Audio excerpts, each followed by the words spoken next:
बहुत ही interesting article पढ़ेंगे आज हम लोग, वो है बुआंड फोर्स। कुछ लोग इसको ऑपथ्रस्ट कहते हैं, मैं नहीं बोलता हूँ ऑपथ्रस्ट, क्योंकि बुआंड फोर्स ऑपथ्रस्ट नहीं है। ठीक है, बुआंड फोर्स क्या पढ़ेंगे चैप्टर में, बहुत सारे मिसकंसेप्शन है।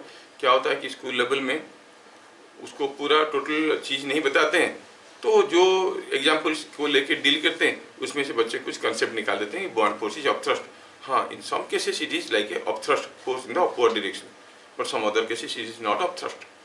ठीक है, तो थोड़ा हम डिटेल्स में समझेंगे what is the buoyant force, how come it comes into play.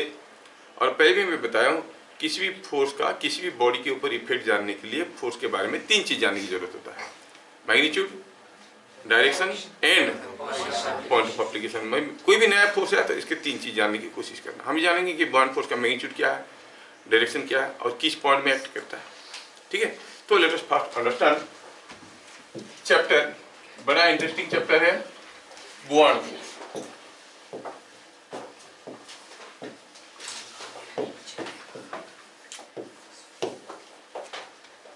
वैसे तो आप लोग चाहो तो सुन सकते हो, और सुन के लिखने में मिस हो जाता है तो चीज़ें, वीडियो तो शेयर कर ही देता हूँ, बाद में भी लिख सकते हो, you can save your time. Buoyant force, मर्जी आपका है। पहला हुआ कि जब भी दो बॉडी कांटेक्ट में आते हैं, you know they exert forces on to each other and those forces will be normal to their surface if the surfaces are smooth. जब मैं नॉर्मल रिएक्शन के बारे में आपको बताया था, तो मैं बताया था whenever two bodies are in contact they exert equal and opposite forces onto each other in a direction normal to their smooth surfaces of contact। तो दो सरफेस स्मूथ है तो फोर्स नॉर्मल होना ही होना है। स्मूथ नहीं है तो नॉर्मल हो भी सकता है, नहीं भी हो सकता है। ठीक है, वो फ्रिक्शन का हाई स्टैंडर्ड वाला चीज़ें मैं नहीं बताया, जिसमें फोर्स नॉर्मल नहीं होता है। जैसे जो कोई बॉडी अगर किसी एक सरफेस में स्लाइड कर रहा है, थोड़ा बहुत आप गेस कर सकते हो, ये बॉडी अगर इस सरफेस पे स्लाइड कर रहा है तो ये सरफेस इसके ऊपर क्या नॉर्मल फोर्स दे रहा है? नहीं, एक फोर्स ऐसे दे रहा है, एक फोर्स ऐसे दे रहा है, इन दोनों का रिजल्टेंट ऐसे दे रहा है। ये बॉडी इसके ऊपर दो फोर्स नहीं दे रहा है, एक ही फोर्स ही दे रहा होगा, resultant force. The force exerted by this plane on this body is something like this, है कि नहीं? तो ये नॉर्मल नहीं बोले, जब भी दो बॉडी कांटेक्ट में आएगा दोनों के बीच में ये फोर्स हो, हाँ है, provided the surfaces are smooth. अगर ये स्मूथ होता तो खाली यही फोर्स होता, है कि नहीं? अगर ये बोर्ड, मान लो कि ये बोर्ड एब्सोल्युटली स्मूथ है, क्या मैं बोर्ड के ऊपर ऐसा पुश कर सकता हूं? क्या होगा? ये फिसल जाएगा नहीं। और अगर मैं ऐसा पुश करूं तो हाँ, ये पुश कर सकते हैं। So if there is no friction only normal forces will be there. जब फ्लूइड किसी बॉडी के साथ कांटेक्ट में आता है, फ्लूइड तो इजीली स्लाइड कर जाता है, फ्रिक्शन नहीं होता है सॉलिड के साथ, स्मूथ हो जाता है, स्मूथ जैसे हो जाता है। तो जब भी कोई बॉडी को हम फ्लूइड में डुबाएंगे, the fluid will exert normal forces at every point on the surface of the immersed solid। समझ में आया? तो पहला चीज हुआ, whenever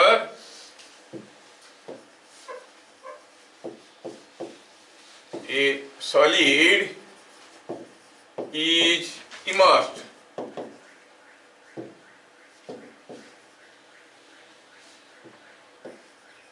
a solid is immersed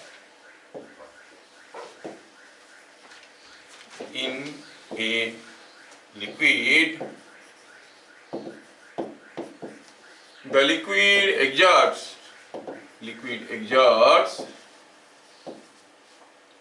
normal forces at every point on the surface of immersed solid।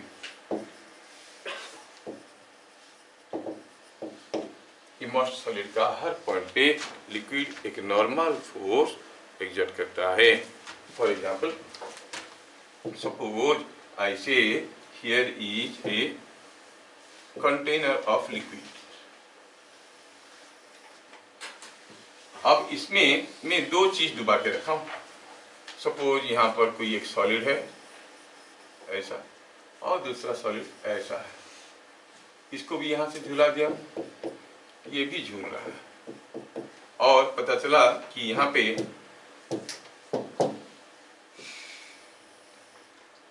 कुछ liquid है,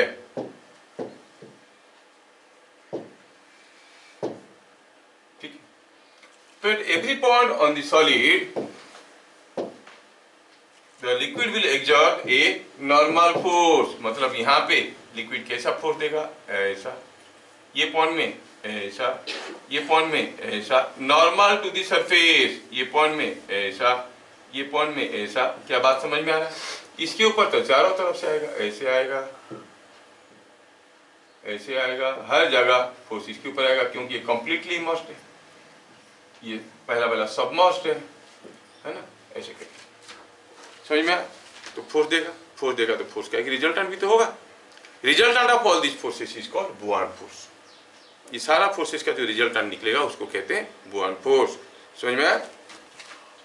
तो यही चीज को हम यहाँ पे थोड़ा लिख देंगे।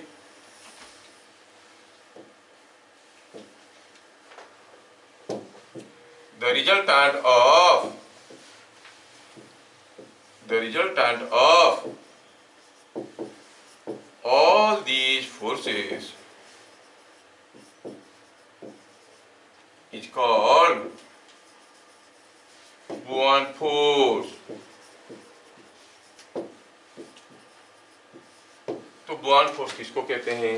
जब भी किसी सॉलिड को टोटली और पार्शियली इमर्स करते हैं किसी एक फ्लूइड मीडियम में, तो the fluid will exert forces at every point on the surface of the immersed solid in a direction normal to the surface. Resultant of all these forces is called buoyant force। आया समझ में सबको? ठीक है, इनका resultant निकालना है, बड़ा मुश्किल चीज है, थोड़ा कोशिश करते हैं रिजल्टेंट कैसे निकालेंगे, लेकिन आप लोग समझदार हो, फटाफट कर लो। चलिए कोशिश करते हैं बुआन फोर्स का वैल्यू निकालने की। Now we think about point number 2, magnitude of buoyant force. मैं इसको पूरा लिखूंगा, थोड़ा डेरिवेशन को, क्योंकि इन लोगों का क्लास 9 में कोर्स में है, आता है डिराइविंग एक्सप्रेशन फॉर बुआन फोर्स करके, तो लिखते हैं। यहाँ पे मान लो कि हमारे पास कोई एक कंटेनर ऑफ लिक्विड है और पता चला कि कोई एक सॉलिड सिलिंड्रिकल बॉडी को मैं इसके अंदर कुछ दूर तक डुबाया हूँ। सपोज आई से this is what is the solid cylindrical body, जिसको यहाँ पर ऐसे में बांध दिया हूँ। चलो ये मानते हैं कि ये जो सॉलिड सिलिंड्रिकल बॉडी है वो फ्लूइड में डूबा हुआ है, ऐसे, ठीक है।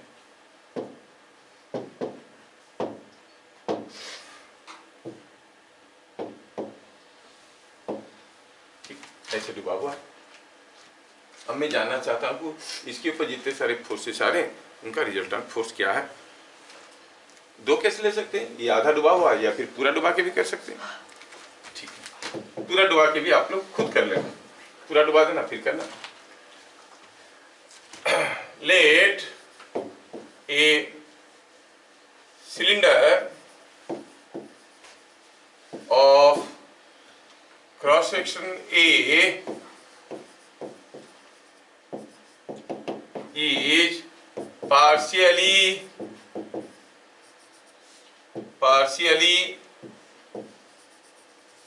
immersed as shown। as shown लिख दो तो ज्यादा फैलाना नहीं पड़ता है, सब लिखना पड़ता है। अब ये कितना डूबा है, चलो मानते हैं कि ये डूबा है टू ए डेप्थ h। किस में डूबा है? किसी एक लिक्विड में जिसका डेंसिटी है रो। इसमें हमें निकालना है मैग्नीट्यूड ऑफ बुआन फोर्स। तो फिर हमें क्या करना है, we have to see all the forces acting on it. कितने सारे फोर्सेस आ रहे हैं, ढेर सारे फोर्सेस आ रहे हैं भाई। कैसे कैसे आ रहा है, यहाँ पे भी आ रहा होगा, यहाँ पे भी आ रहा होगा, हर जगह आ रहा होगा, इधर भी आ रहा होगा, इधर भी आ रहा होगा। क्या आपको दिख रहा है? इसमें से नेट फोर्स निकालने के लिए हम सारे फोर्सेस को वेक्टर लिए जोड़ना पड़ेंगे, लेकिन ये जो फोर्सेस है इक्वल और अपोजिट है, क्योंकि यहाँ पर जो फोर्स आ रहा होगा यहाँ पर से वही फोर्स आ रहा होगा। The left and right forces are cancelling out each other, so the net force will be only the upward force। इसीलिए इसको अपथर्स्ट बोल देते हो, वैसे नहीं है, मैं अपथर्स्ट नहीं बोल रहा हूँ अभी भी, मैं बोलूँगा कब ऑफ थ्रस्ट बोलना है, बाद में बोलूँगा, लेकिन अभी नहीं। तो आप कहोगे कि हम अगर इधर से हम फोर्स लगा रहे हैं F1, the liquid is exerting a force F1, और इधर से फोर्स लगा रहा है F2, नीचे से F3, A shown F1 and F2,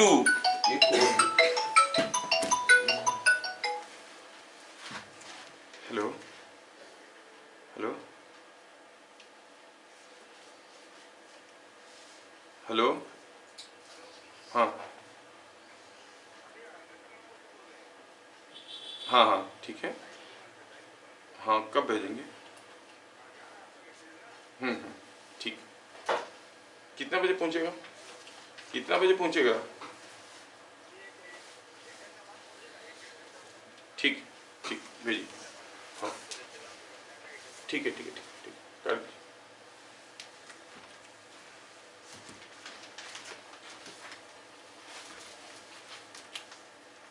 रुकावट के लिए खेद है। अब as shown, F1 and F2 cancel out each other. So net force on cylinder is equal to F3. ठीक है, और इसी नेट फोर्स को तो बुआंट फोर्स कहते हैं। तो ये नेट फोर्स अगर F3 हो गया मेरे भाई, तो इसको निकालते हैं, क्या है वैल्यू इसका? F3 कितना है निकालते हैं, इसको थोड़ा यहाँ से जगह बनाते हैं, ये चलते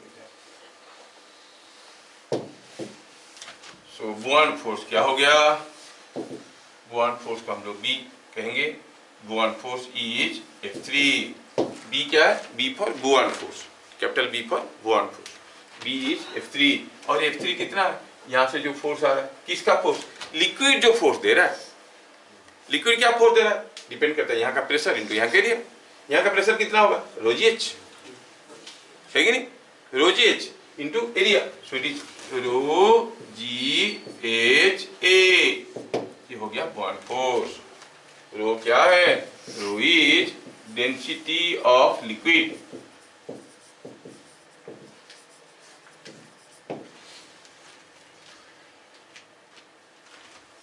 समझ में आया? समझ में आया? अच्छा,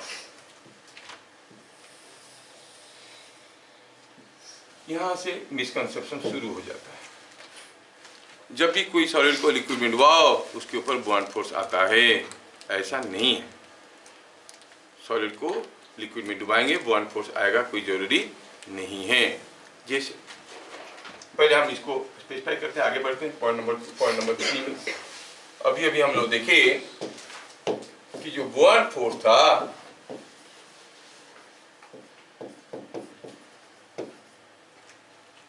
वो क्या बन गया? It was rho ji H a. अगर स्कूल में डेरिवेशन आएगा तो अगला ये वाला स्टेप को भी लिखना है आपको, derive an expression for bond force. अब इसमें हमारा ये जो H इंटू ए था, H इंटू ए क्या था? ये एरिया, ये volume, it is the volume of the immersed solid, है कि नहीं? So it is can be otherwise written as, this can be written as, इसको थोड़ा हम ऐसे लिखेंगे, it can be otherwise written as rho g v. भी क्या हो गया? Volume of immersed solid. तो बुक में क्या लिखता है? जब भी कोई एक सॉलिड को फ्लूइड में डुबाएंगे, अगर उसका वॉल्यूम फ्लूइड में भी है तो बॉन्ड फोर्स होगा रो जी वी। गलत है, मॉडिफाई करेंगे ना हम। पहले बुक वाली चीजों को लेते हैं। रो जी वी कौन सा केस में हो रहा है? हमारा केस में हो रहा है, सब केस में नहीं होगा। कौन सा केस में नहीं होगा हम लोग देखेंगे धीरे धीरे आगे। ये जो हाफ इमर्स करके किए तो इसमें हुआ।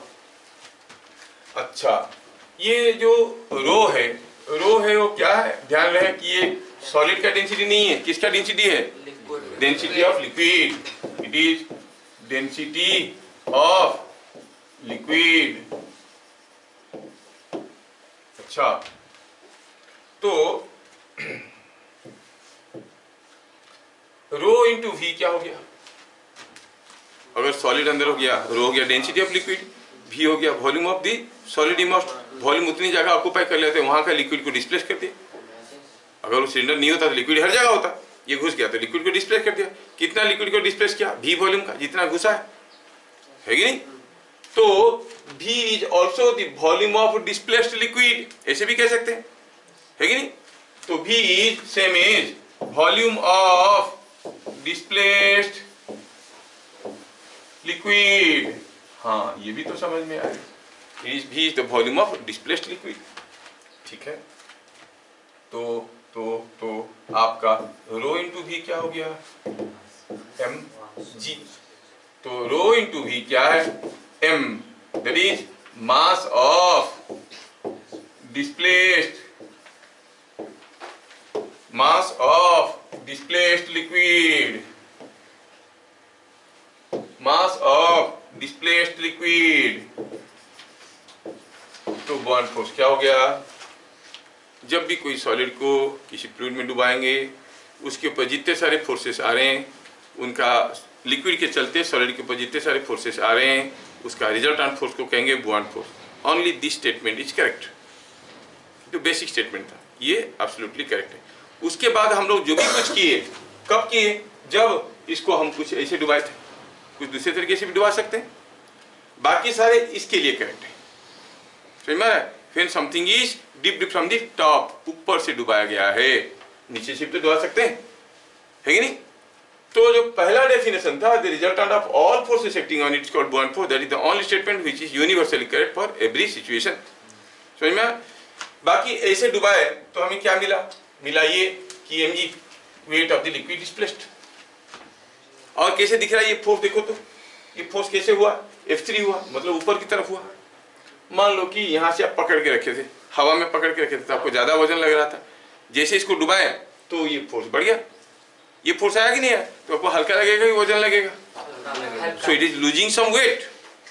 सो buoyant force can also be considered as a loss of weight. Again condition किसके लिए? इसके लिए, when you are dipping from the top. Don't be with the misconceptions, case बदल देंगे सब कुछ बदल जाएगा। समझ में आया? तो हम कहेंगे it is equal to loss of weight of solid. यह हो गया आपकी बुक वाले डेफिनेशंस। समझ में आया? बुक में जो है ये दे दिया, कोई ऊपर से डुबा दिया तो इसी को लेके बॉन्ड फोर्स का सारा डेफिनेशन बन जाता है, जबकि बॉन्ड फोर्स का असली डेफिनेशन क्या है? Resultant of all forces. ठीक है, अभी अगर मैं ये सॉलिड को आधा डुबाने की बजाय अगर पूरा डुबाया होता तो चलो अब सीधे सीधे बिना कुछ हल्ला गुल्ला के हम इसके अंदर एक सॉलिड को पूरा डुबाते हैं। Let us insert a solid completely into it. This is the solid. डुबा दिया इसको, वो एक सिलेंडर था, इसको डुबाया तो कुछ ऐसे झुला दिया हूँ इसमें। अब मैं देखना चाहता हूँ कि उसके ऊपर बॉन्ड फोर्स क्या आएगा। कैसा है लिक्विड? लिक्विड तो हर जगह इधर है, it is liquid is there everywhere, और solid is totally, now it is totally immersed into the liquid। अब अगर बॉन्ड फोर्स निकालना चाहूंगा, just for sake of example, अभी आप लोग स्मार्ट हो गए हो, आप कहोगे बॉन्ड फोर्स, अगर कहेंगे कि ये मान लो कि ये सिलेंडर का लेंथ है L और मान लो कि ये डिस्टेंस है H, लिक्विड का डेंसिटी रो, एरिया है सिलेंडर का A, तो फोर्स कहाँ आ रहा है? इधर आ रहा है F1, इधर भी आ रहा होगा F2, ठीक है नहीं? और ऊपर से भी आ रहा होगा, यहाँ पे भी तो फोर्स आएगा F3, यहाँ पर भी फोर्स आएगा F4। क्या बता सकते हो यहाँ पर हमारा जो बॉन्ड फोर्स होगा, that is the resultant of all this forces, and how will write for that? F1 F2 तो कैंसिल हो जाएंगे, F3 F4 कैंसिल नहीं होंगे, because the pressures are different, forces are different. तो कैसा होगा? F3 माइनस F4 के F4 minus F3, you understand? So it is F4 minus F3। F4 क्या हो गया? F4 हो गया यहाँ का प्रेशर इंटू एरिया। यहाँ का प्रेशर कितना है? रो जी H plus L into area minus F3, यहाँ का प्रेशर रो जी एच इंटू एरिया। सब्ट्रैक्ट करो तो क्या मिला? Rho G L A. Rho ji H cancel हो गया। जबकि एल ए क्या है, एल ए इसका लेंथ एल लिया हूं, ए एरिया है, it is rho g v volume of the immersed solid. मतलब पहला वाला केस का सारा चीज इसमें फिर से आ जाएगा। यू से V is the volume of the immersed solid और V is the volume of the displaced liquid। क्या बात समझ में आ रहा है? तो ऊपर से डुबाया, थोड़ा डुबाया या पूरा डुबाया, फॉर्मूला तो वही रहा। समझ में आया? तो क्या कहेंगे, V is volume of immersed solid और volume of displaced liquid।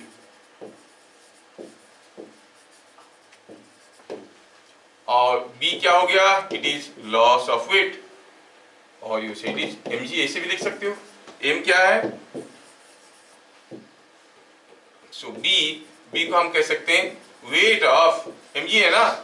ये m किसका मास है, ये m किसका मास है, मास ऑफ डिस्प्लेस्ड लिक्विड। ये याद रखना, क्योंकि रो इंटू वी हुआ, रो तो डेंसिटी था लिक्विड का, rho into V gives you the mass of the displaced liquid. तो वेट किसका वेट है, weight of the displaced liquid.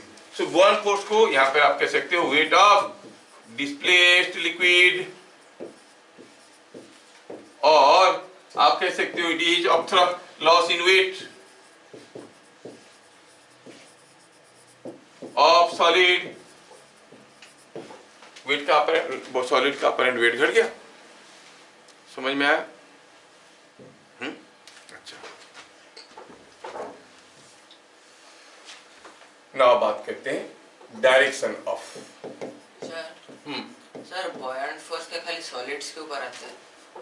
हाँ सर पानी में मर्क्यूरी डालेंगे तो नहीं आएगा? हाँ, मर्क्यूरी अगर एक जगह कहीं रह जाएगा तो उसके ऊपर आएगा।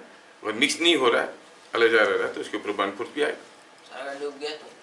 डूब गया तब भी आएगा, डूबने से ही तो आता है, हवा में रहेगा तो कहाँ आएगा। नहीं सर, पूरा नीचे आ गया, निकल के बाहर निकल गया, पानी से अंदर है। हाँ। तेरा कहने का मतलब है ऐसा है, ऐसा कोई चीज रखा है, हाँ तब भी आएगा। सबके ऊपर बॉयंट फोर्स आएगा, ठीक है, सबके ऊपर बॉयंट फोर्स आएगा। क्यों? क्योंकि लिक्विड इसके ऊपर फोर्स दे रहा है, फोर्स दे रहा है ऐसे। क्या इस सारे रिजल्टेंट फोर्स का डायरेक्शन कैसे होगा, गेस कर सकते हो? तो बॉयंट फोर्स को अपथ्रस्ट कैसे कहेंगे? It's not necessarily upthrust, depend करता है चीज कैसा है, क्योंकि ये सारे फोर्स का रिजल्टेंट तो डाउनवर्ड ही होने वाला है। हाँ, तो इसलिए डायरेक्शन के बारे में बात करेंगे। तो अभी तक as per your book concept में यह है, जब भी कोई सॉलिड को टोटली और पार्शियली इमर्स किया जाता है किसी एक लिक्विड में, उसके ऊपर लिक्विड नॉर्मल फोर्सेस एक्सर्ट करता है, वो सारा फोर्सेस का रिजल्टेंट बॉयंट फोर्स कहते हैं। यहां तक तो ठीक था। आगे बोला कि it is equal, it is upthrust, हाँ ये अपवर्ड है, और कितना है, rho g we. Row g we में भी क्या था, volume of the solid immersed. जितना सॉलिड डूबेगा, ज्यादा डूबेगा, उतने ज्यादा बॉयंट फोर्स आएगा। ऐसा नहीं है। जैसे मैं आपको केस दिखाता हूं, डायरेक्शन ऑफ बॉयंट फोर्स। हम बोले थे तीन चीज देखना है, magnitude, direction and point of application. आपको 99% केसेस में ऐसे ऊपर से डुबाया हुआ चीज मिलेगा, लोग ऐसे कंसेप्ट बना लेते हैं, जबकि केस कुछ भी हो सकता है, दूसरा हो सकता है। डायरेक्शन देखना है, चलो सारे केसेस में हम डायरेक्शन बनाते हैं। ये सॉलिड ले लिया मैं, ये कोई एक लिक्विड कंटेनर है और इसमें कोई सॉलिड को मैं पार्शियली इमर्स करता हूं, तो इसके ऊपर जो आपका आएगा बॉयंट फोर्स, वो कैसे आएगा, कैसे आएगा बॉयंट फोर्स, किस डायरेक्शन में, ऐसे आएगा। तो बी कैसे हुआ, अपथ्रस्ट, ऊपर की तरफ आया, क्योंकि बाकी फोर्स तो कैंसिल हो गए। अगर टोटल इमर्स किया होता तो टोटल भी ऊपर से कम, नीचे से ज्यादा, अगेन अपथ्रस्ट। सर कोई इर्रेगुलर शेप का तब भी, हाँ कोई भी शेप का, वही तो इंटरेस्टिंग पार्ट है। सपोज हम कहेंगे कि ये कोई एक कंटेनर ऑफ लिक्विड है,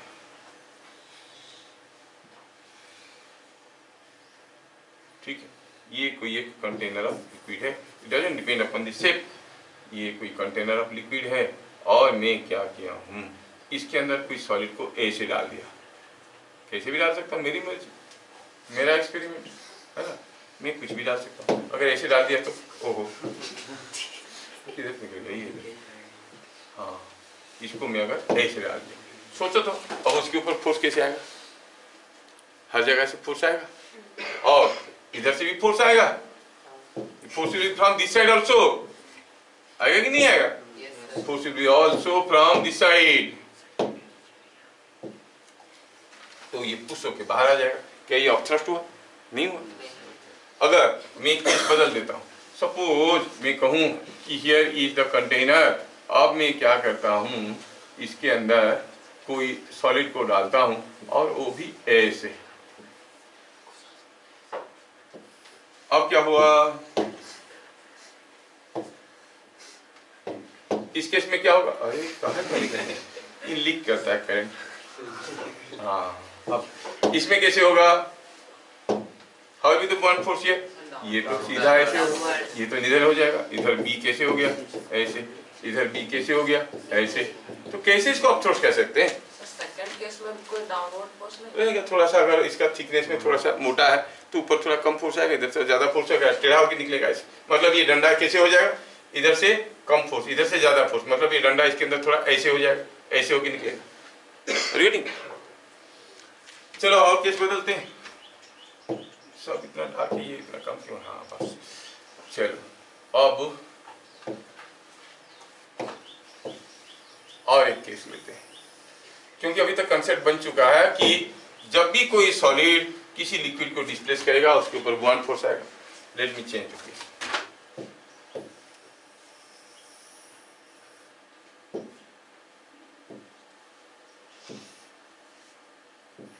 ये बन गया है। अभी मैं क्या करता हूं, I take another case here, यहां बनाता हूं।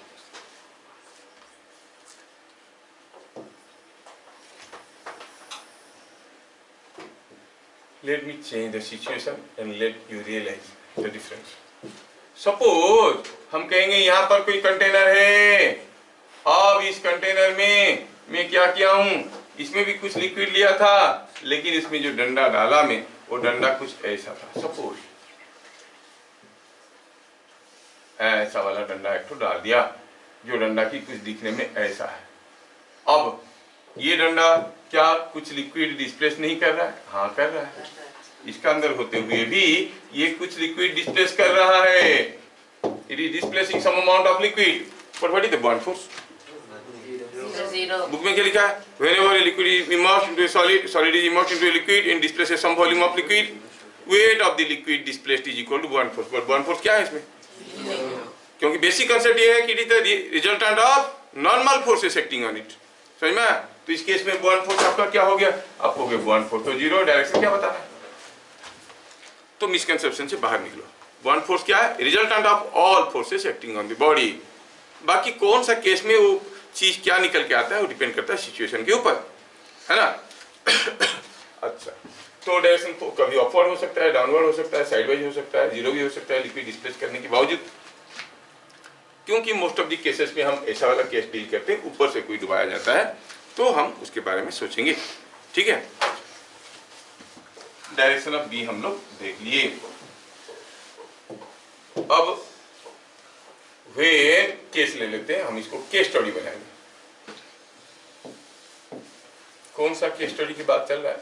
ए सॉलिड इज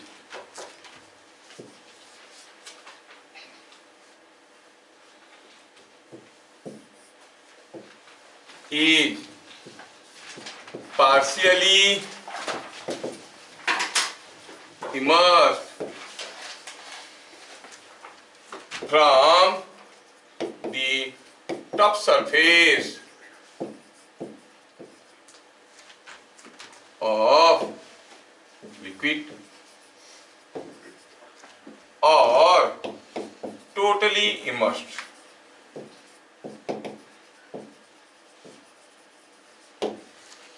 मतलब हम केस कौन सा ले रहे हैं? कोई सॉलिड को हम पार्शियली इमर्स किए या फिर टोटली इमर्स किए। सॉलिड चाहे कैसा शेप की भी हो, ये दोनों केस के लिए हम भी बात करेंगे, क्योंकि मोस्ट ऑफ द केसेस में यही आएगा। मोस्ट ऑफ द केसेस में आपको यही मिलेगा।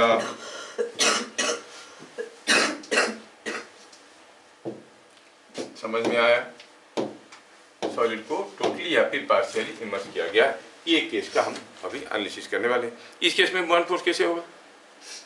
अपवर्ड, क्योंकि ऊपर से कम फोर्स, नीचे से ज्यादा फोर्स। नहीं, अगर मान लो कि ये इमर्स तो हुआ है, लेकिन समझाने के लिए ऐसे रख दिया गया है, नीचे रख दिया गया, मतलब ये जो सॉलिड है और ये जो कंटेनर है उसके बीच में पानी नहीं है, there is no gap. Are you getting? अब इसके ऊपर फोर्स कैसे आएगा? खाली तीनों तरफ से, नीचे से तो नहीं आएगा, मतलब फोर्स होगा डाउनवर्ड्स। सिचुएशन को बढ़िया से समझ लेना। If you take a small ice block in a flat beaker, लेके रखो और धीरे धीरे उसमें पानी पोर करो, देखो पानी भर जाएगा, आइस नीचे बैठा हुआ है, आइस ऊपर नहीं आ रहा है, क्योंकि उसके ऊपर जो फोर्सेस आ रहे हैं पानी के चलते, उसका नेट फोर्स डाउनवर्ड है। बीकर को थोड़ा सा शेक कर दो, अब आइस ब्लॉक के नीचे भी पानी चले जाएगा, that will also exert pressure, तुरंत ब्लॉक आके ऊपर फ्लोट करने लगेगा। Are you getting? As long as there is no liquid between this block and the base of this container, no upward force is acting on it. समझ में आ रहा है? अच्छा, ये चीज आपको समझ में। अब इसके बारे में देखेंगे। B हो गया basically the resultant of all normal forces exerted by liquid on solid। हाँ, ये समझ में आया, क्योंकि this will help you to know the direction हर जगह, है नहीं? फॉर्मूला क्या हुआ अभी अभी निकाले थे, it is rho l g v, मैं रो एल लिख रहा हूं ताकि आपको याद रखने में आसान होगा, डेंसिटी ऑफ लिक्विड। V क्या है? V is displaced liquid or volume of displaced liquid or volume of immersed solid। अभी तक हम लोग पॉइंट ऑफ एप्लीकेशन के बारे में नहीं पढ़े, पढ़ेंगे कहां पर आता है, कौन सा पॉइंट में आता है, क्या बात समझ में आया? रोएल क्या है? Roel is density of liquid. समझ में आ रहा है? तो इससे हमें क्या समझ में आया कि ये डेंसिटी ऑफ सॉलिड के ऊपर डिपेंड ही नहीं कर रहा है। अगर हम कहेंगे कोई एक सॉलिड को हम ऐसे डुबाएं, ये कॉपर का है कि आयरन का है कि पत्थर का है, बॉन्ड फोर्स तो वही रहेगा। So it does not depend upon density of solid immersed. Solid का डेंसिटी के ऊपर कुछ भी उसका डिपेंडेंस नहीं है, क्योंकि फोर्स ड्यू टू लिक्विड है, सॉलिड का सरफेस के ऊपर आ रहा है, सॉलिड अंदर क्या है उससे कोई मतलब नहीं है। तो एक चीज हमें समझ में यहाँ पे आया, पहला पॉइंट कि B is independent of, B is independent of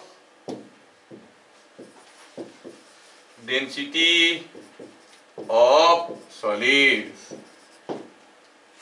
क्या बात समझ में आया? आया समझ में?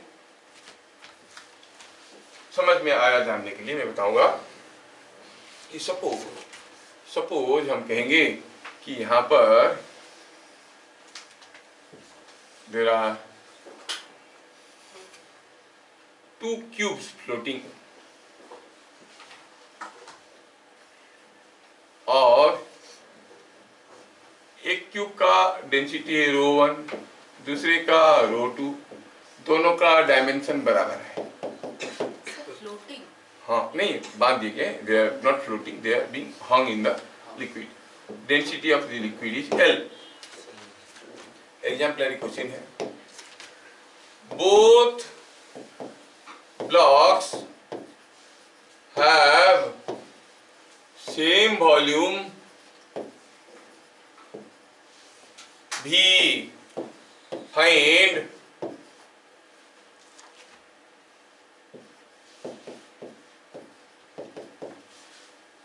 bit number 1, bond force on them, tensions in threads, उनके ऊपर बॉन्ड फोर्स निकालना है और दोनों थ्रेड में टेंशन पता करना है। तो इस केस में बॉन्ड फोर्स का डायरेक्शन क्या रहेगा? अपवर्ड रहेगा। ये समझ में आ गया कि अपवर्ड रहेगा। चलिए, पहला buoyant force is rho l g v. भी क्या है? Volume of the solid immersed. दोनों का वॉल्यूम बराबर है, बराबर इमर्स्ड हुए है कि नहीं? वॉल्यूम बराबर है। भी is same, so b is same for both. वो अलग अलग मटेरियल की ब्लॉक है, लेकिन दोनों के लिए तो b is same for both. दोनों में बराबर बॉन्ड फोर्स आ रहा होगा, नहीं? तो बॉन्ड फोर्स आ रहा है इस केस में, कैसे आ रहा होगा? अपवर्ड आ रहा होगा, नहीं? तो टेंशन और क्या है? उसका अपना वेट भी तो होगा, होगा कि नहीं होगा? तो आप क्या कहोगे? Tension T1 plus B is equal to W1, क्योंकि इक्विलिब्रियम में है। T1 plus B is equal to W1, नहीं? हमें T1 चाहिए था, तो हम कहेंगे T1 is W1 minus B। W1 क्या है? इसका वेट। क्या वेट है? इसका वॉल्यूम भी है, डेंसिटी ρ1 है, तो मास कितना है? ρ1 V1 into G is the weight. हाँ, इसका डेंसिटी ρ1 है, वॉल्यूम भी है, सॉरी वॉल्यूम भी है, V1 क्या? V तो है, हाँ ये कचरा है। ρ1 VG minus minus bond force क्या हो गया? ρl VG। तो क्या मिल गया? ये ρ1 minus, it is ρ1 minus ρl into VG। Similarly T2 क्या होगा? ρ2 माइनस ρl इंटू VG। दोनों थ्रेड में टेंशन अलग अलग मिलेंगे, कितना मिलेंगे समझ में आ गया? क्या बात समझ में आ रहा है? ठीक है।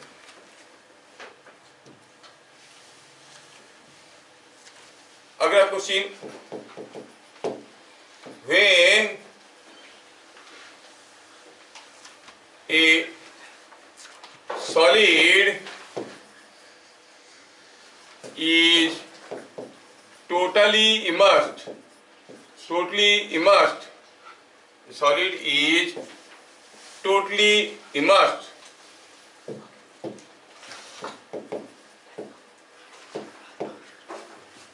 into a liquid of density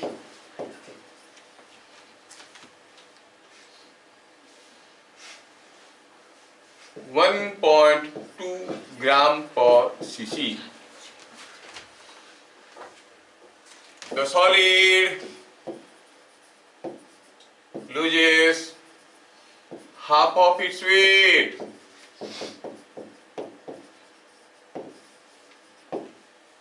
Find density of solid. मतलब पहले जितना वजन लगता था अब वो आधा लगने लगा। समझ में? कैसे केस बदलते हैं? फिगर से देखो, ये कोई सॉलिड था, सॉलिड ऐसे हवा में झूल रहा था, ये सॉलिड है, और ये यहाँ पे टेंशन कितना था? W।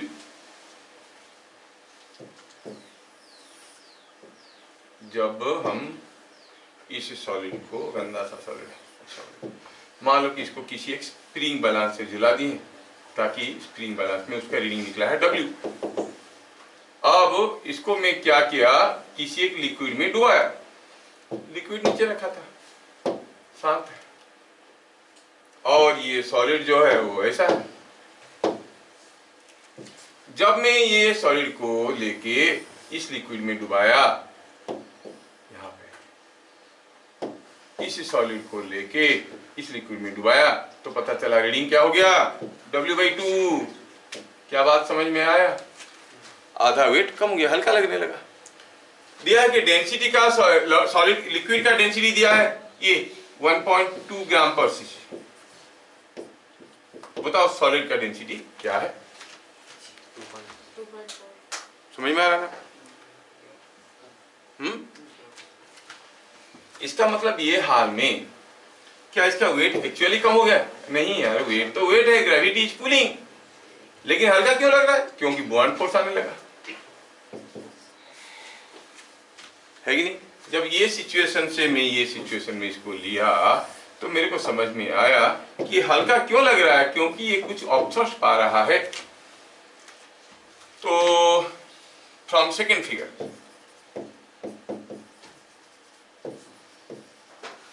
फिगर हमें समझ में आया कि B प्लस W/2, क्योंकि ये रीडिंग दे रहा है मतलब ये खींच रहा है। ये कितने जोर से खींच रहा था W में, ये खींच रहा है W/2 में। B plus W/2 equal to W, और B कितना है W/2, है कि नहीं। B is W/2, buoyant force is half of the weight, इसलिए तो आधा हल्का लगा, है कि नहीं।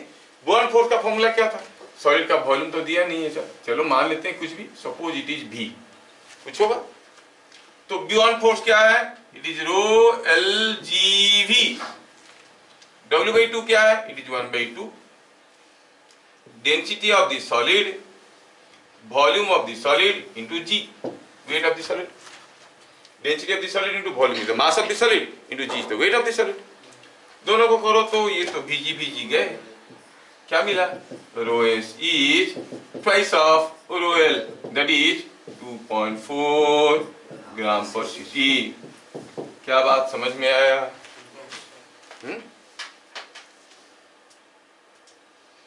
Is it understood? तो पहला पॉइंट हम लोग देख लिए कि इसका फॉर्मूला होता है रो GV, उसमें V क्या है, volume of the immersed solid. दूसरा कंसेप्ट पे जाएंगे, हर कंसेप्ट को धीरे धीरे समझेंगे।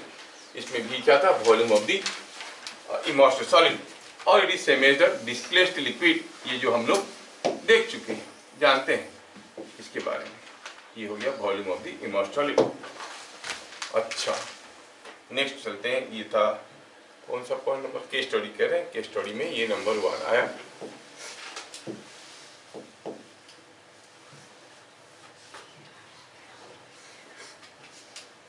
पॉइंट नंबर 2 हुआ buoyant force is also rho LgV, जिसमें आप कह सकते हो V is volume of displaced liquid, है कि नहीं।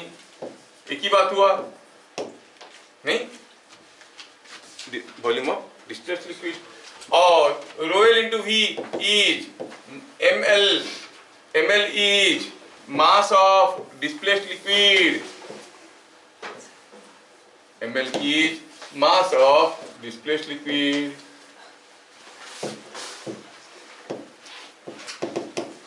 mass of displaced liquid। हाँ, ये भी समझ में आया। So it is ml into G, so B हो गया weight of displaced liquid।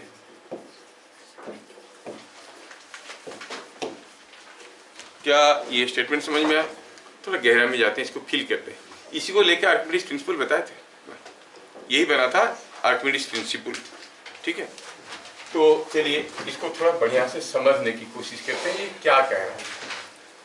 Through a diagram में बनाने की कोशिश करूंगा।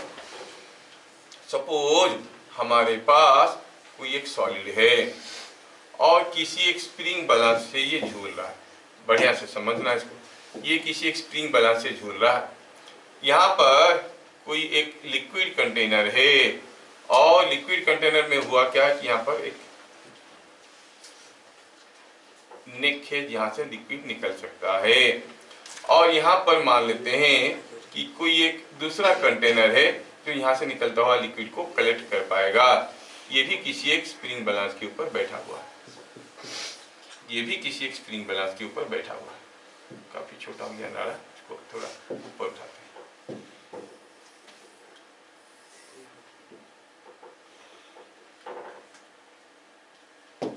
अब क्या हो गया,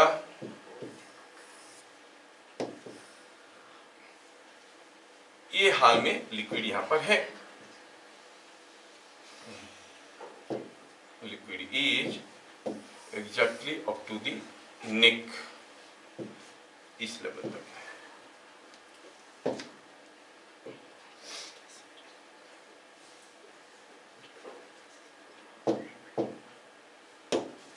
सीधा सिचुएशन हियर, यहाँ पर कुछ लिक्विड है और वहां पर हुआ है कि कुछ सॉलिड भी है, ये सॉलिड है,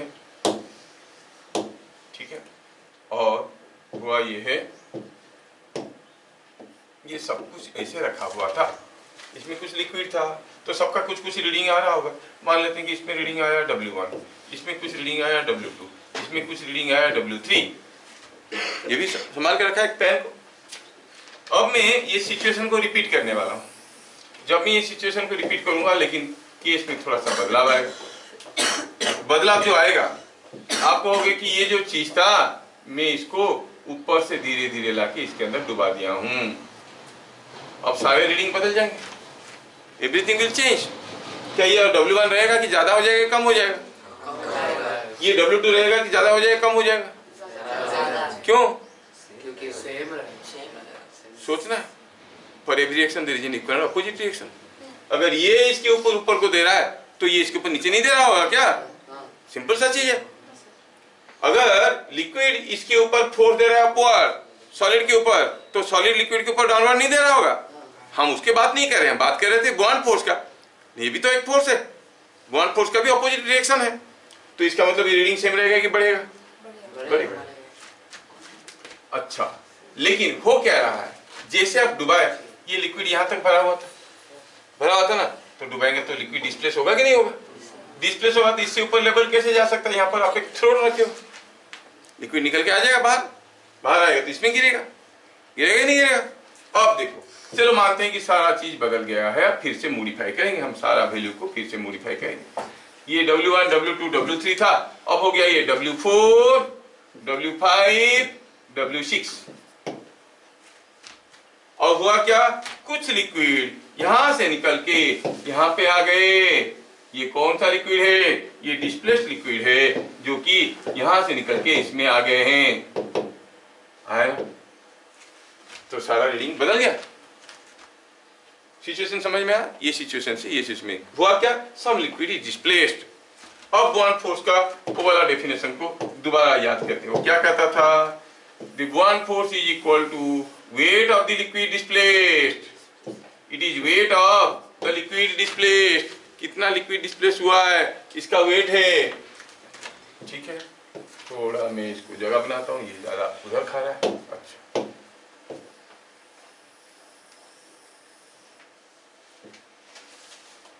it is weight of the liquid displaced. इस सिचुएशन को ध्यान से देखिए और मुझे बताइए, यहाँ पर what is the buoyant force?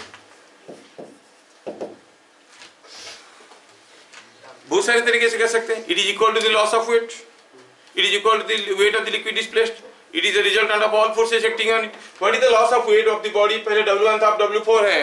कितना लॉस हो गया वेट? W1 minus W4। हम कह सकते हैं buoyant force is W1 minus W4। It is equal to the weight of the liquid displaced. कुछ लिक्विड बाहर आ गया, उसका वेट कितना है? पहले था ये पैन का W3, अब हो गया W6। इसे same as W6 minus W3। देखो अब कितने सारे तरीके से इनको कोरिलेट कर सकते हो। Are you getting? Bond force is loss of weight. It is the weight of the liquid displaced. नहीं? इसका मतलब W1, W4, W6, W3 में तुमको एक रिलेशन मिल गया। वो पूछेंगे what is the relation between these three values, four values? W1 plus W3 is equal to W4 plus W6.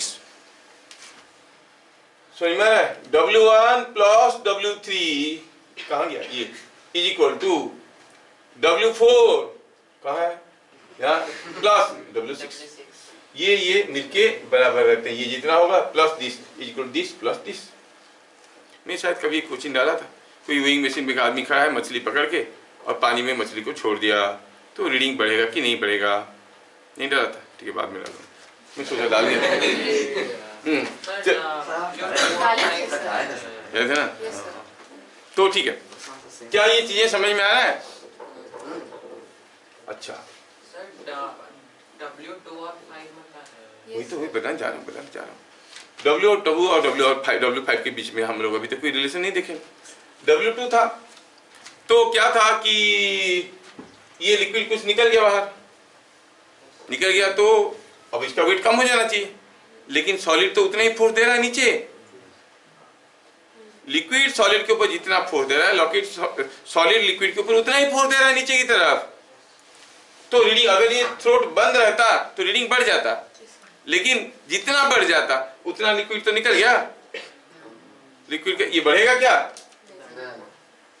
ध्यान से सोचो और फील करो। फिर से दोबारा बोल रहा हूं, आई रिपीट, अगर ये बंद रहता, इसको दबाया अंदर, इसके ऊपर अपथ्रस्ट आया, ये W4 ही रहता, सॉरी W1 से W4 बन जाता क्योंकि डुबाने के कारण, तो बॉन्ड फोर्स आया, और जितना फोर्स इसके ऊपर देता ये उतनी फोर्स इसके ऊपर देता है कि नहीं? तो रीडिंग यहां पर क्या हो जाता है? W2 प्लस बॉन्ड फोर्स जो भी है। लेकिन हुआ क्या है? हुआ ये कि फोर्स बढ़ जाता, कितना बढ़ जाता? जितना बॉन्ड फोर्स है, लेकिन जो लिक्विड निकल गया उसका वेट कितना है? बॉन्ड फोर्स के बराबर है, तो वेट तो बराबर हो गया। तो क्या मिलेगा यहां से conclusion? W2 is equal to W5। Are you able to feel the entire thing? समझ में आ रहा है ना? फील करो चीजों को। तो क्या हो गया? दूसरा रिलेशन हो गया W2 is equal to W5। W2 और W5 सेम रहेगा, दोनों का रीडिंग वही रहेगा। समझ में आया? अगर आपको ये समझ में आया तो दूसरा केस को आप करोगे। दूसरा केस को आप करोगे। ये केस में मैं आपको क्या देने वाला हूं?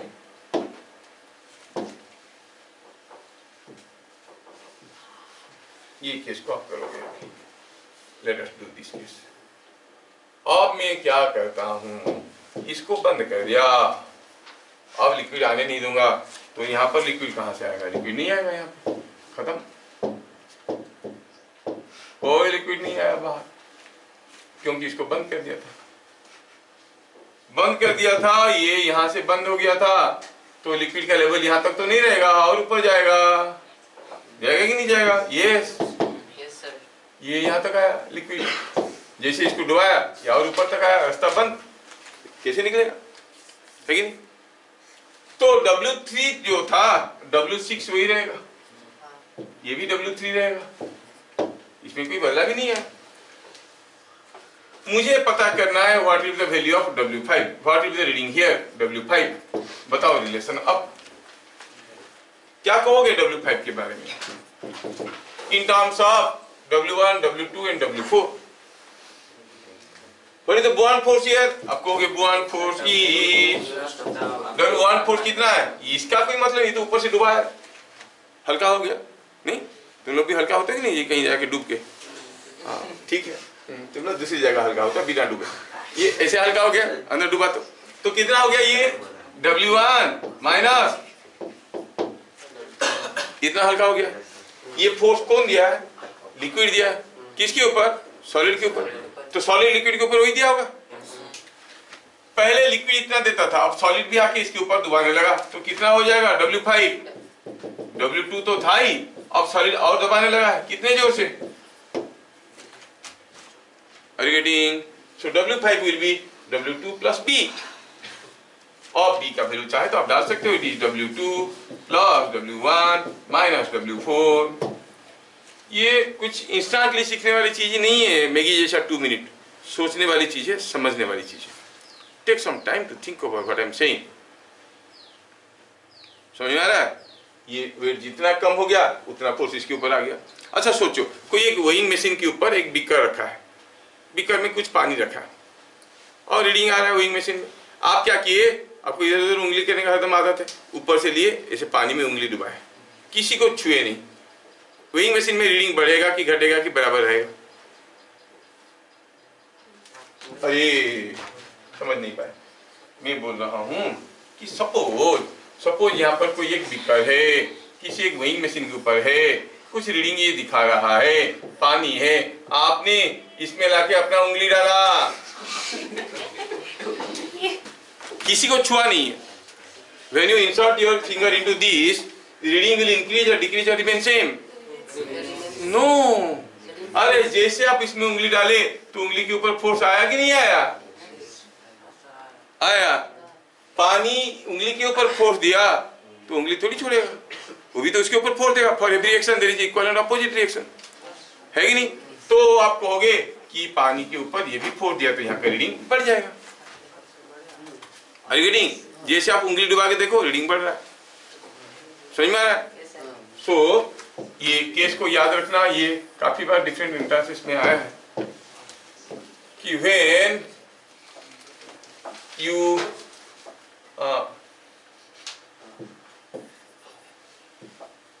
if a half filled beaker of water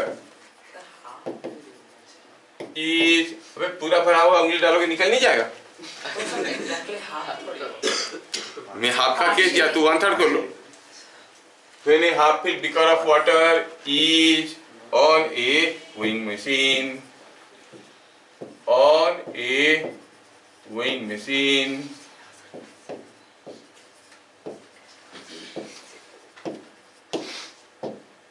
and I insert, not me, you, and you insert your finger into it without touching beaker. You insert your finger फिर किसमें? In water. किसी को टच नहीं करोगे, हवा में रखोगे तो कहाँ हो? Figure, you insert your finger in water without touching beaker. The reading in weighing machine. Sir अगर बीकर टच हो गया तो बीकर टच हो गया तो बीकर के ऊपर भी फोर्स आ जाएगा उंगली के कारण। नहीं सर वो साइड से ऐसे कि इधर से भी टच करो फोर्स आएगा कि नहीं आएगा, दैट विल अफेक्ट। कैसे टच हो रहा है उसके ऊपर डिपेंड कर रहा है, तुम सीधे उंगली कर रहे थे कि साइड में उंगली कर रहे थे, है कि नहीं? हाँ, तो the reading in weighing machine will increase. Why? Not because of the buoyant force, but because of the reaction force of the buoyant force. Reaction force of the buoyant force. अच्छा क्या है मेरे जेब में? वो पैसा दिया।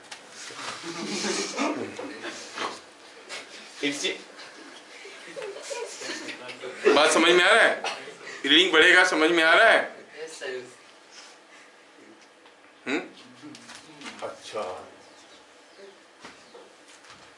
तो buoyant force is equal to weight of the liquid displaced. ये वाला फंडा समझ में आया? Weight of the liquid displaced, it is equal to the loss of weight of the solid. ये भी समझ में आया?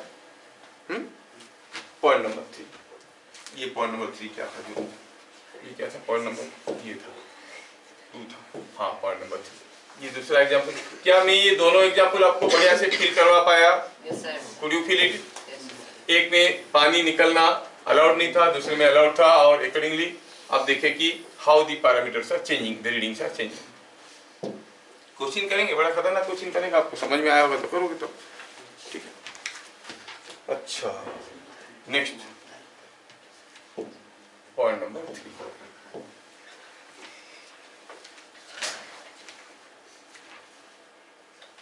पॉइंट नंबर 3 में देखेंगे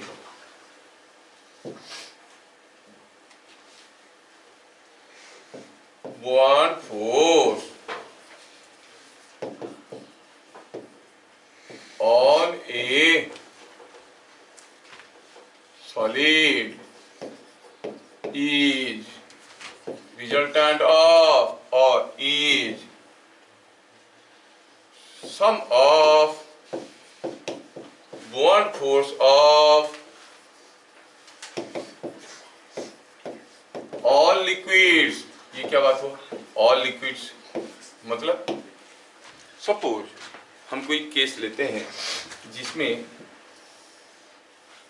हमारा केस में क्या है, ऊपर से कोई चीज डुबाया गया। सपोज हमारे पास ऐसे 2 लिक्विड है, देयर आर 2 लिक्विड्स, एक है यहाँ पे, बहुत नीचे हो गया, चलो ठीक है, ये यहाँ पे, ये दोनों लिक्विड यहाँ पे है। लिक्विड नहीं है, दिखेगा थोड़ी देर। अब ये लिक्विड यहाँ पे, मजे लेके पढ़ो, ठीक है।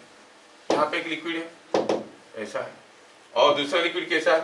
मान लो तेल जैसा, पानी के ऊपर कुछ डाले हो तो ऐसा है, ऐसा भी हो सकता है कि नहीं? 2 लिक्विड है। अगर मैं इसमें कोई सॉलिड को ऐसे डुबाता हूं, कैसे? ये हो गई सॉलिड, अब ये सॉलिड को इसमें डुबाया, ये है वो सॉलिड जो इसमें डूबा हुआ है और बंधा हुआ है। मैं जानना चाहता हूँ कि इसके ऊपर बॉन्ड फोर्स क्या आएगा। यहाँ का डेंसिटी ρ1 है, यहाँ का डेंसिटी ρ2 है। कौन सा लिक्विड के लिए बॉन्ड फोर्स आएगा? ρ1 के लिए कि ρ2 के लिए कि दोनों के लिए? दोनों के लिए आएगा। कैसे सर? ये तो ऐसा फोर्स दे रहा है, ऐसा फोर्स दे रहा है। हाँ ठीक है, इसके लिए जो फोर्सेस इसके ऊपर डायरेक्टली आ रहे हो तो जीरो हो रहे हैं। क्या ये इस लिक्विड के चलते यहाँ पर प्रेशर नहीं आ रहा है?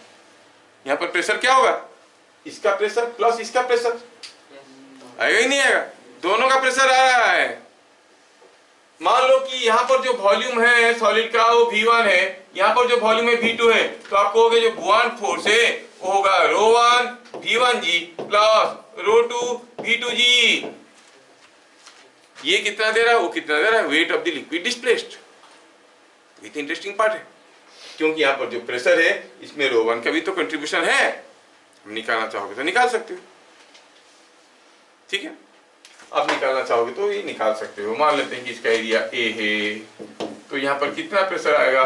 ρ1, मान लो कि ये थिकनेस H1 है और ये थिकनेस H2 है यहाँ तक, तो यहाँ पर जो प्रेशर आएगा कितना आएगा? यही तो फोर्स होगा बॉन्ड फोर्स, क्योंकि सारे फोर्सेस तो बाकी कैंसिल हो रहे हैं। इस साइड वाइज वाले जितने फोर्सेस आ रहे हैं कैंसिल हो रहे हैं। नीचे से जो फोर्स आएगा वही बॉन्ड फोर्स होगा, नेट फोर्स। तो बॉन्ड फोर्स कितना होगा प्रूफ करने की कोशिश करते हैं। बॉन्ड फोर्स कितना हो जाएगा कि यहाँ का प्रेशर कितना है? यहाँ का प्रेशर है कितना? ρ1G। इसके लिए pressure H1 plus ρ2G H2। इसके लिए प्रेशर, क्योंकि H2 तक है यहाँ पे। हम जानते हैं कि pressure at any point is ordinary sum of individual pressure, है कि नहीं? ये यहाँ का प्रेशर हो गया इतना, दिस प्रेशर इनटू एरिया। यहाँ का एरिया कितना है नीचे का? A हो गया। अगर ये बात है तो ये ρ1G H1 into A, H1 into A क्या दे रहा है? H1 into area gives you, ये एरिया A था नीचे का, H1 इंटू A क्या दे रहा है? V1। H1 इंटू एरिया क्या देगा? V1 देगा नहीं देगा? और H2 इंटू एरिया हो गया V2। So you set is ρ2G V2, जो मैं लिखा हूं। Are you getting? So bond force on a solid is sum of bond forces due to individual liquids. V is equal to ρ1 V1G plus ρ2 V2G. Sir पर cross section uniform नहीं हुआ फिर तो ये फिर तो नहीं फर्क पड़ता है। क्रॉस सेक्शन एरिया यूनिफॉर्म नहीं होगा तो वॉल्यूम भी कम ज्यादा हो जाएगा। समझ में आ रहा है? ये फर्क नहीं पड़ता, डिपेंड करता है कितना, क्योंकि तुम इरेगुलर एरिया की सोचो, मैं तो इसको लेके समझा रहा हूँ।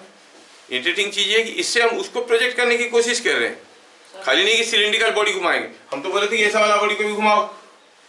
बट उसको जस्टिफाई कैसे कर पाएंगे कि हाँ, क्यों नहीं कर पाएंगे?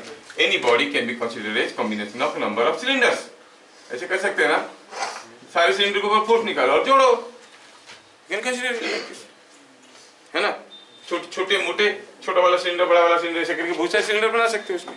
सर सिलेंडर के ऊपर तो बात वैलिड हो गया, है कि नहीं? या फिर क्यूब सोच सकते हो, it is combination of number of small cubes. जो अंदर का जो क्यूब है वहां पे, हाँ, वो अंदर जो क्यूब है, नीचे वाला ये वाला क्यूब है और यहाँ पर दूसरा क्यूब लगा हुआ है। अब इसके ऊपर बॉन्ड फोर्स क्या आएगा? इसके ऊपर जो आ रहा है। प्रोजेक्ट करना पड़ेगा हर चीज को, तुम जाओगे तो कैसे होगा फिर? सोचो कि एक सॉलिड का डुबाया इसके अंदर और कोई एक पोरस चीज को डुबाया सेम वॉल्यूम का, लेकिन पोरस है, बहुत सारे छोटे मोटे होल्स है। किसमें बॉन्ड फोर्स ज्यादा आएगा? इससे जो पूरा सही है किसकी? इसका सरफेस एरिया बहुत सारा है कि नहीं? वो डिपेंड करेगा उसके ऊपर जो बॉन्ड फोर्स आएगा वो सरफेस एरिया जो ऊपर है। आपको देखना पड़ेगा कि अगर ये है सॉलिड बॉडी और ये कोई पोरस बॉडी, मतलब इसके अंदर हुआ ऐसा है, बहुत सारे पोर्स है ऐसा। अब देखो तो किसका वॉल्यूम ज्यादा है? इसका वॉल्यूम ज्यादा है, इसका वॉल्यूम कम है, तो इसके ऊपर बॉन्ड फोर्स कम आएगा। पोर्स है, volume of the solid, volume of the liquid displace. ये डिस्प्लेस कहाँ हुआ? लिक्विड तो जहां था वही है, जो लिक्विड को डिस्प्लेस करेगा उसी का वेट आ जाएगा। बात समझ में आ रहा है? ये बात जैसे मैं अगर आपको ये चीज समझाने के लिए मैं कहूं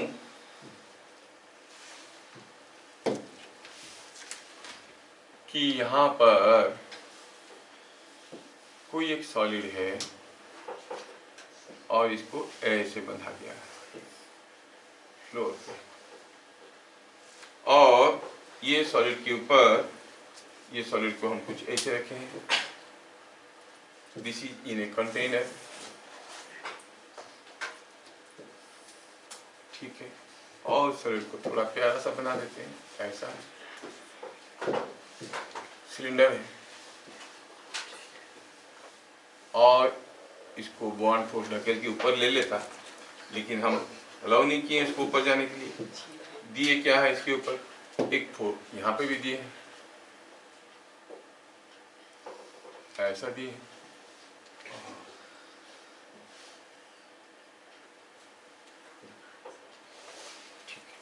ना क्या दिया है, दिया है कि ये जो सॉलिड है it is in two different liquids,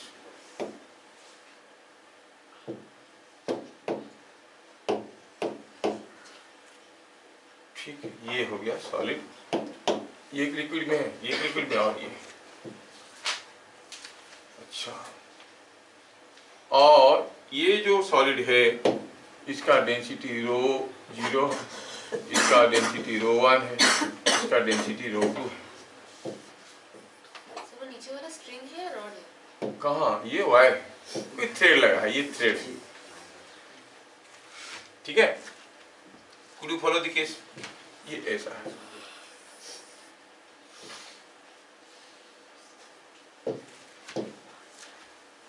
question है, अरेंज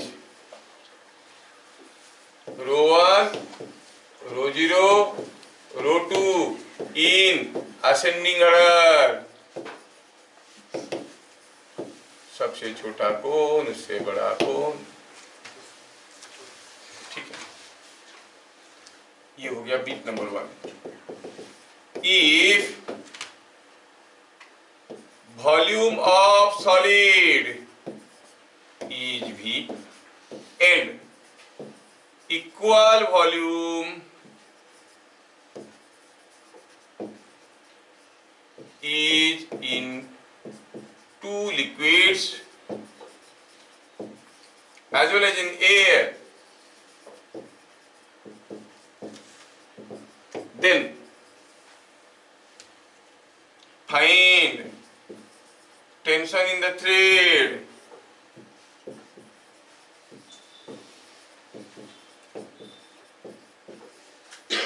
थ्रेड में क्या टेंशन होगा, हाँ, ये आज की क्लास का आखिरी क्वेश्चन है, कुड यू फॉलो। तुझे पहले रो 1, रो 0, रो 2 में से पता करना है सबसे छोटा कौन, सबसे बड़ा कौन। अच्छा देखो तो ये केस में थोड़ा गेस करो कि अगर मैं थ्रेड को कट कर दूंगा, थ्रेड है, गिर जाएगा, ऊपर उड़ जाएगा कि जहां है वही रह जाएगा, का ऊपर उड़ जाएगा, नहीं, अच्छा मतलब वेट ज्यादा है कि बॉन्ड फोर्स ज्यादा है, बॉन्ड फोर्स ज्यादा है, वेट होता है density of solid into V into G, है नहीं, टोटल वॉल्यूम इनटू G, और बॉन्ड फोर्स क्या है, density of the liquid into volume of the solid inside liquid, जो कि कम है टोटल वॉल्यूम से, बॉन्ड फोर्स ज्यादा है, मतलब किसका डेंसिटी ज्यादा है, लिक्विड का कि सॉलिड का, लिक्विड का डेंसिटी ज्यादा है, ये समझ में आया, मतलब ये दोनों लिक्विड का डेंसिटी रो 0 से ज्यादा है। तो सॉल्यूशन में पहला चीज समझ में आया कि रो 0 is less then the density of the liquids. अब ये दोनों लिक्विड में से रो 1 और रो 2 में से किसका डेंसिटी ज्यादा है, रो 2 का डेंसिटी ज्यादा है, इसलिए नीचे है, इसको ढकेल के ऊपर ले आया, है ना। सर क्या आप फिर से समझा सकते हैं कैसे रो 0? अरे अगर ये थ्रेड को काट देंगे तो ये ऊपर भाग जाएगा कि नहीं भाग जाएगा, क्योंकि बंधा हुआ है यहाँ से। सर पर अगर रो 1 वो कुछ तेल है, मतलब कम डेंसिटी का है, तो क्या होगा ना, हमें कैसे पता कि वो ऊपर उठ जाएगा? देखो इसके ऊपर जो बॉन्ड फोर्स आ रहा है, इस थ्रेड में टेंशन है बोला है, दिया कि टेंशन निकालने के दिया, तो थ्रेड में टेंशन है, मतलब ये दोनों लिक्विड मिलके इसके ऊपर एक बॉन्ड फोर्स दे रहे हैं, ये भी दे रहा है बॉन्ड फोर्स, ये भी दे रहा है बॉन्ड फोर्स। अभी तो बताया इसके लिए भी नीचे से प्रेशर आता ही नहीं आता है। ये इसका भी कुछ वॉल्यूम को डिस्प्लेस कर रहा है, इसका भी कुछ वॉल्यूम को डिस्प्लेस कर रहा है। सर तो इससे तो हमें ये पता चला कि rho zero is less than वही तो लिखा हूं, rho zero is not rho one plus rho two. Liquid का डेंसिटी से उसका डेंसिटी कम है, इसलिए जो बॉन्ड फोर्स आ रहा है वो उसका वेट से भी ज्यादा है। टोटल बॉन्ड फोर्स से, टोटल बॉन्ड फोर्स जो है इन दोनों के चलते हाँ सर, वो पूरा वॉल्यूम को तो नहीं ऊपर आ रहा है, थोड़े से वॉल्यूम के ऊपर आ रहा है। मान लो कि टोटल का इक्विवेलेंट डेंसिटी कुछ निकाल दिए, suppose total volume of the liquid by total mass of the liquid by total density of the liquid, total volume of the liquid will give you equivalent density of the liquid. वो जो equivalent density है वो रो one और plus rho to का बीचों बीच कुछ रहेगा। मान लो ये 1 ग्राम पर सीसी, ये 5 ग्राम पर सीसी, तो दोनों का मिलकर इक्विवेलेंट वैल्यू किस में रहेगा? 1.5 1.6 उसके आसपास रहेगा। मतलब रो वन से तो ज्यादा रहेगा, रो टू से कम रहेगा, है कि नहीं? मतलब ओवरऑल जो डेंसिटी होगा लिक्विड का वो सॉलिड से ज्यादा है, इसलिए तो ढकेल के ऊपर की तरफ रखा है। तो ओवरऑल डेंसिटी जो है ये इससे ज्यादा ही होगा, तो रो जीरो सबसे कम हो गया। हाँ sir, overall density rho zero से, तेरा कहने का मतलब है कि अगर रो वन बहुत ही लाइट वेट का हुआ, हाँ, लाइट डेंसिटी, हाँ, you are very correct, you are very correct. In that case ये पार्शियल इमर्स दिया है, you are very correct, you are thinking correctly. वो बोला कि मान लो कि बहुत ही लाइट वेट का, लाइट डेंसिटी का कोई लिक्विड इसमें रख दिए हैं, लाइट डेंसिटी का लिक्विड रख देंगे तब भी तो बॉन्ड फोर्स आएगा, लेकिन कोई जरूरी है कि रो जीरो रो वन से ज्यादा होगा कम होगा? नहीं। हाँ, अगर मैं कहता कि ये अगर ये लिक्विड यहाँ तक है और छोड़ देने से अब ये बाहर निकल के आ गया, मतलब ये भी ढकेल के बाहर निकाल सकता है कि नहीं? ठीक है, अभी देखो थोड़ा अगर ढंग से सोचोगे तो इसको हम नेक्स्ट न्यूमेरिकल में समझाएंगे। अगर ये इसको ढकेल के बाहर निकालेगा, सपोज मान लो कि रो वन रो जीरो से कम है, तो ये सॉलिड क्या इसमें फ्लोट करेगा? नहीं, डूबेगा। कैसे फ्लोट करेगा? इसका कुछ हिस्सा इसके अंदर रहेगा, कुछ हिस्सा इसके अंदर रहेगा, ऐसे फ्लोट करेगा। अगर खोल दिया और निकला तो ऐसे निकला बाहर कि सॉलिड का कुछ हिस्सा सिर्फ इसके अंदर रहा, इसके अंदर नहीं आया। Are you getting? मतलब यहां तक कहीं तक डूबा और फ्लोट करने लगा तो आप कहोगे इसका इससे ज्यादा है कि नहीं? You are thinking correctly. तो स्पेसिफिक होना चाहिए, हम लोग जनरलाइज कर रहे थे कि हाँ निकल गया बाहर, ऐसे कुछ करके फ्लोट कर रहा है, इसको छोड़ दिए तो पूरा बाहर आ गया, कैसे फ्लोट करने लगा, ऐसे नहीं, ऐसे अगर फ्लोट करने लगा तो हम कहेंगे कि पूरा दोनों का डेंसिटी बाहर निकल गया। लेकिन अभी तक तो मैं नहीं लिखा हूँ कि टेंशन को, ये भी तो हो सकता है कि tension in the thread is zero, जितना इसका वेट है उतना ही बॉन्ड फोर्स है, थ्रेड काट दिया वहीं लटक के रह गया, ये भी तो हो सकता है। तो ऐसे थोड़ा जब बोल ही रहे हो तो हम लिख देंगे, नहीं तो फिर बाद में बोलेगा हम बोले सर सुने नहीं। हाँ, क्या दिखाया?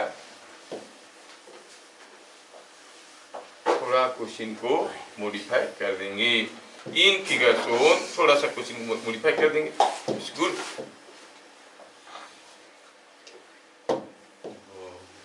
क्या आप लोग इसकी कंफ्यूजन को समझ पाए? Could you follow? क्या दिया है? दिया है when thread is cut, the block floats on the surface of rho one. अब हो गया, पूरा रो वन के ऊपर आके फ्लोट करने लगा, जोड़ दिए थोड़ा सा, इसको कट कर दिए तो पूरा सरफेस पे आके फ्लोट करने लगा, कट नहीं किए। Arrange rho 1, rho 0, rho 2 in ascending order. If volume of solid is V and equal volume is in two liquids as well as, तो यहाँ पे जगह निकलता है तो जगह बना देते हैं, is in two liquids as well as in air, then find tension in the thread. अब समझ में आया? हाँ, तो अब क्या किसका डेंसिटी ज्यादा होगा? सबसे कम ऊपर फ्लोट, हाँ सॉरी, तो पहला बिट कैंसिल हुआ, रो जीरो, और वो रो वन तो इसके ऊपर है, मतलब इसका डेंसिटी क्या हो गया? रो वन से कम इसका। अब पूछा है टेंशन इन द थ्रेड, मैं टेंशन निकालना चाहता था, जोड़ दिया इसका, लड़की फंसा दी मेरे। ठीक है, अभी मुझे टेंशन पता करना है। दिया है कि इसका पूरा वॉल्यूम भी है, और इक्वल वॉल्यूम है एयर में एज वेल एज इसमें और इसमें, मतलब ये V/3 है, V/3 है, V/3, तो आप क्या कहोगे, bond force is equal to ρ1 G V/3 ρ2 G V/3, दोनों का बॉन्ड फोर्स, इसके लिए कुछ बॉन्ड फोर्स आ रहा है, इसके लिए भी कुछ बॉन्ड फोर्स आ रहा है, नहीं? अच्छा, weight of the solid, weight of solid कितना हो गया, it is density of solid into total volume into g, नहीं? सो फिगर में देखो तो ये सॉलिड है, इसके ऊपर बॉन्ड फोर्स आ रहा है, इसका वेट भी आ रहा है और एक टेंशन भी तो आ रहा है। सो टेंशन कितना हो गया, टेंशन हो गया T plus W is equal to B, और टेंशन हो गया B माइनस W। समझ में आया? टेंशन हो गया B माइनस W, B आप जानते हो, W आप जानते हो, tension is equal to B minus W आप निकाल सकते हो। क्या बात समझ में आया? अब बाकी रह गया इसमें बताने वाली चीज कि कहाँ पे एक्ट करता है, where it acts, at which point, ठीक है? तो फिर हम लोग इसको बढ़ाएंगे हमारा अगले क्लास में, फिर मिलेंगे अगले क्लास, तब तक के लिए जय हिंद।